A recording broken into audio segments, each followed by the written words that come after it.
இன்றைக்கு மாலையிலும் பல்வேறு மாவட்டங்களில் இன்றைக்கு நடந்து கொண்டிருக்கிறது.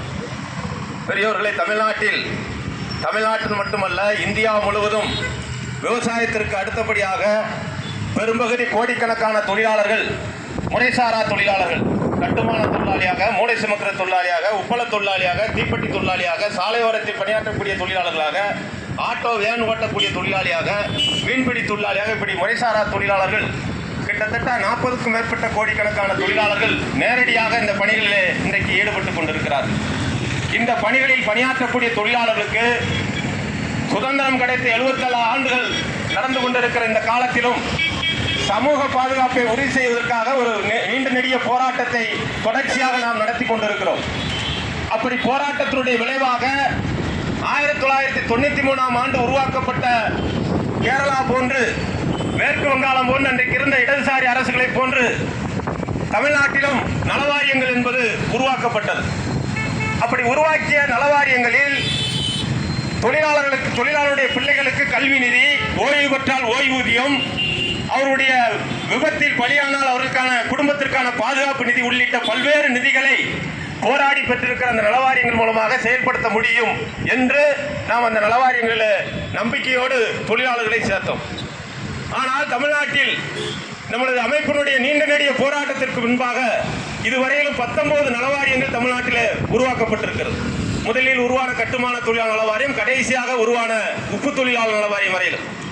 ஆனால் இந்த நலவாரியங்களில் இன்றைக்கும் தமிழ்நாட்டில் 70 லட்சம் தொழிலாளர்கள் நலவாரியங்களை பதிவு செய்திருக்கிறார்கள். 44 லட்சம் தொழிலாளர்கள் நலவாரியத்தில் லைவ் மெம்பராக இன்றைக்கு வரைக்கும் இருக்கிறார்கள். இந்த நலவாரியத்தில் 2020ஆம் ஆண்டு தமிழக அரசாங்கம், அப்போது இருந்த எடப்பாடி அரசாங்கம் கடந்த 10 ஆண்டு காலம் இந்த நலவாரியங்களை செயல்படுத்தாமல் முடக்கி வைத்திருந்தார்கள். எனவேதான் நலவாரியங்களில் இன்றைக்கும் பதிவு செய்த தொழிலாளிக்கு 1000 ரூபாய் தான் பென்ஷன், 1200 ரூபாய் இப்ப கடைசியாக அறிவிக்கப்பட்டிருக்கிறது. ஆனால் கடந்த 10 ஆண்டு காலம் நலவாரியங்கள் முடக்கி வைத்திருந்த ஒரு நீண்ட நெடிய போராட்டத்துக்கு பிறகு, தமிழ்நாட்டில் ஆட்சி மாற்றம் வந்ததற்கு பிறகு, அவர்கள் 2020ஆம் ஆண்டே ஆன்லைன் மூலமாகத்தான் பதிவு செய்ய முடியும், எனவே அனைத்து தொழிலாளர்களும் ஆன்லைன் மூலமாக பதிவு செய்ய வேண்டும் என்று அப்போது அறிவித்து விட்டார்கள்.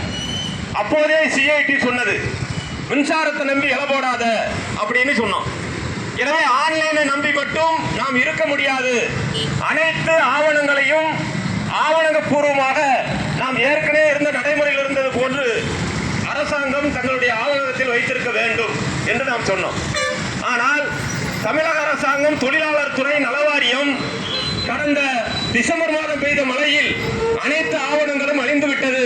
மீண்டும் ஒரு முறை தொழிலாளர்கள், சம்பந்தப்பட்ட தொழிலாளர்கள் அலுவலகத்தில் சென்று ஆவணங்களை பதிவேற்றம் செய்ய வேண்டும் என்று கடந்த அக்டோபர் மாதத்திலிருந்து நலவாரியத்தை முடக்கி வைத்திருக்கிறார்கள்.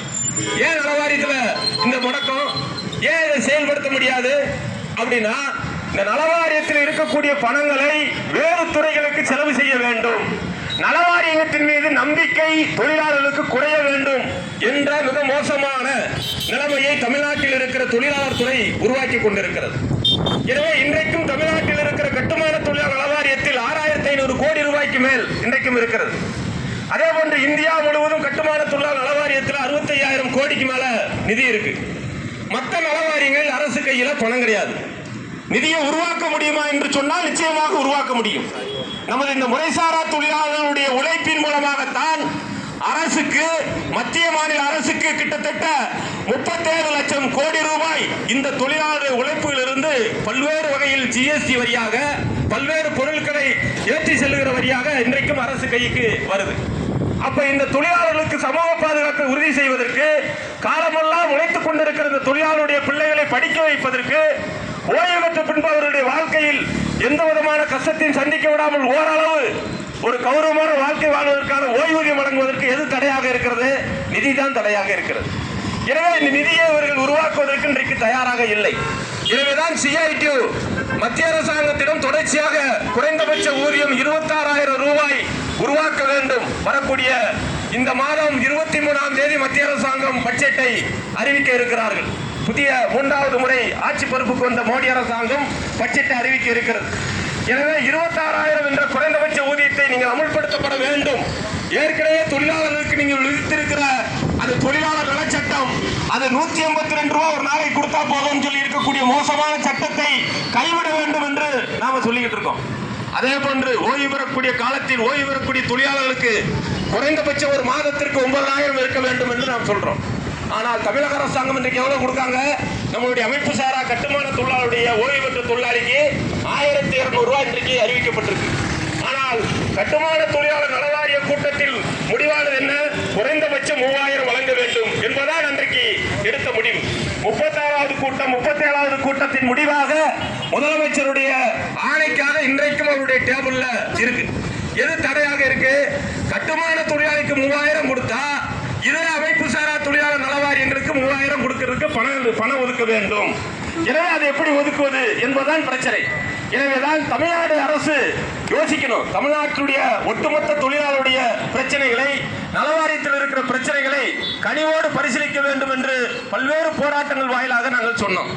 கடந்த முறை நாடாளுமன்ற தேர்தலுக்கு முன்னால மிகப்பெரிய போராட்டத்தை நடத்திய போது தமிழ்நாட்டுடைய தொழிலாளர் துறை என்ன சொன்னுச்சுன்னா, நாடாளுமன்ற தேர்தல் முடிந்தவுடன் அனைத்து பிரச்சனைக்கு நாங்கள் தீர்வு ஏற்படுத்துவோம் என்று சொன்னார்கள்.